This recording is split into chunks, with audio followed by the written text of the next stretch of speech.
Hello, என்னோட பேரு mark Sathyan. இந்த வருஷம் எனக்கு 24 வயசு. நான் சிங்கப்பூருக்கு வந்து இந்தியாவிலிருந்து வந்தேன்.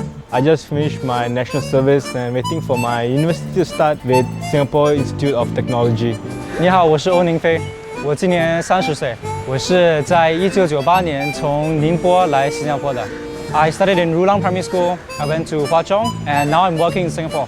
היי, שמי אורי ששון, אני בן 48, עברתי לסינגפור בשנת 2002 מישראל. I became a Singapore citizen in 2007 and I work as a director in a cyber intelligence firm.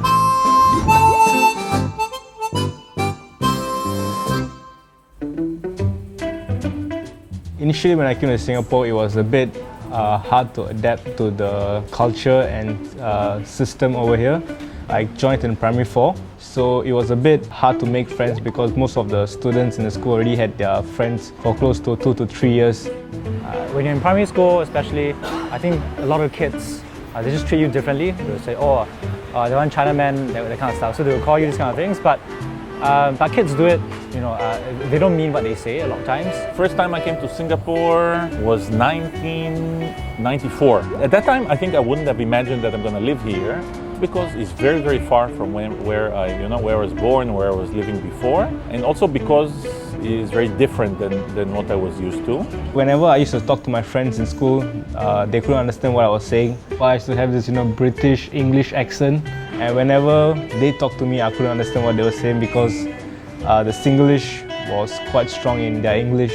So as soon as you are able to speak a somewhat recognizable form of Singlish, I think everything just stops, right? Especially when people get to know you.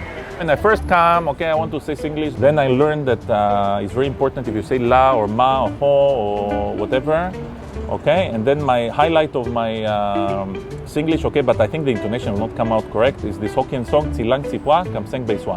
I became a permanent resident when I was 11 years old. I became citizen when I was about 15 years old, I think. I think it was a decision by my dad to make me a citizen. I was too young to decide back then. Just like every Singaporean, I served my NS as well. Once you're in NS, everybody is the same. No matter who you are, you're treated equally. So I think once you've gone through that system, and also once you've worn the NS badge on your chest, on your uniform, you are Singaporean now.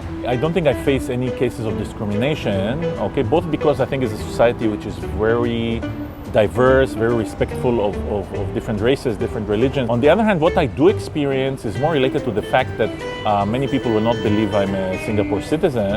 For example, in elections, so if I go to the polling station, and then I'll show my IC, so I'm not sure, but maybe the officers are being trained to identify fake citizens who are voting, and then they'll give me this kind of look again, then at the end I tell them, listen, you don't want to vote, I go back home, I heard it's compulsory, then they give up and they let me vote. So I have ways to convince people I'm Singaporean. One is to take out the IC and wave it, because that way, sure win one, but as I got older, I stopped doing it because it's apparently not so, it's a bit childish. I definitely won't say that there's no discrimination happening in Singapore, but it has generally decreased a lot since when I first came to Singapore.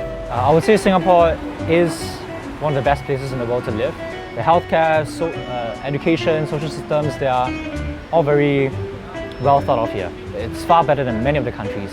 As somebody who's grown up here from a foreign place, born in a foreign place, it's a good place to be in. I think at the end, if you ask me to recommend or not recommend, from my personal view, of course, it's the best place in the world, so I can recommend. On the other hand, I think it's really the personal circumstance, the opportunity, the profession the person is in. Currently, I'm in the midst of applying for my Singapore citizenship since I just finished my national service. So hopefully I'll get a good news from the government within the next few months. Yeah.